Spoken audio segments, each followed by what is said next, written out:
Hi friends, welcome to சகோ channel. நம்ம சேனலில் இன்றைக்கி ஒரு இட்லி பொடி ரெசிபி தான் பார்க்க போகிறோம். இந்த இட்லி பொடி செய்கிறதுக்கு 1 கப் அளவுக்கு உளுந்தம்பருப்பு, உருட்டு உளுந்தம்பருப்பு எடுத்துக்கோங்க.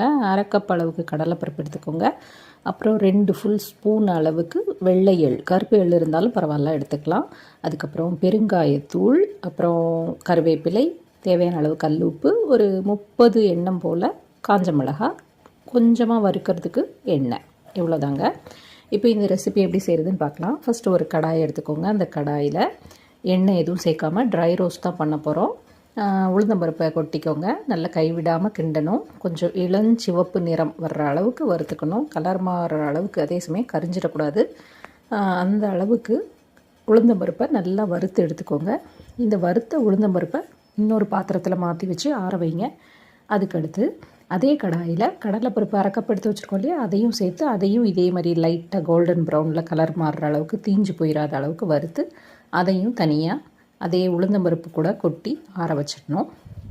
அதுக்கப்புறம் அதே கடாயில் 2 ஸ்பூன் எள் இருக்குது பார்த்திங்களா, அதை போட்டு நல்லா பொரிய விடணும்.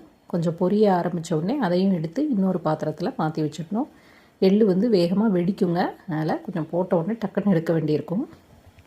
அதுக்கப்புறம் கடாயில் ஒரு 2 ஸ்பூன் அளவுக்கு ஆயில் ஊற்றிக்கோங்க. ஊற்றிட்டு அந்த 30 மிளகாய் வெற்றல் இருக்கு இல்லையா, அதை சேர்த்துக்கிறோம். அதை சேர்த்துட்டு கரிஞ்சிராத அளவுக்கு டக்குன்னு வறுக்கணும். கரிஞ்சிடக்கூடாது, கலர் மாறக்கூடாது. அப்போ தான் பொடிக்கு நல்ல கலர் கிடைக்கும். அதையும் வறுத்து தனியாக எடுத்து வச்சுட்டு கருவேப்பில் ஒரு கொத்து எடுத்துருக்கோம் இல்லையா, அதையும் போட்டுட்டு கல் உப்பையும் சேர்த்துக்கணும்.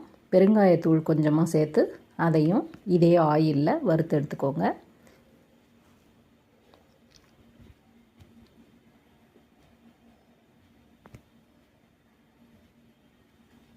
வறுத்ததுக்கப்புறம் எல்லாத்தையும் நல்லா ஆற வைங்க. ஆற வச்சுட்டு ஒரு மிக்ஸி ஜாரில் ஃபஸ்ட்டு மிளகாய் வத்தல், கருவேப்பிலை, உப்பு அதை ஃபஸ்ட்டு அரைச்சி எடுத்துக்கிட்டு அது கூடவே இந்த பருப்பு எல்லாத்தையும் சேர்த்து நல்லா ஃபைன் பவுடராக அரைச்சி எடுத்துகிட்டு வரணும்.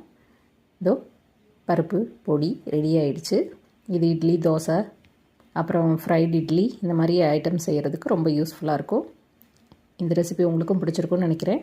பிடிச்சதுன்னா நம்ம சேனல் சகோ சேனலை மறக்காமல் சப்ஸ்கிரைப் பண்ணுங்கள், கமெண்ட் பண்ணுங்கள், ஷேர் பண்ணுங்கள், லைக் பண்ணுங்கள். பக்கத்தில் இருக்க பெல் ஐக்கானையும் உடனே கிளிக் பண்ணுங்கள். அப்போ தான் நான் போடுற வீடியோஸ் எல்லாம் உடனுக்குடனே உங்களுக்கு கிடைக்கும். தேங்க்யூ, பாய்.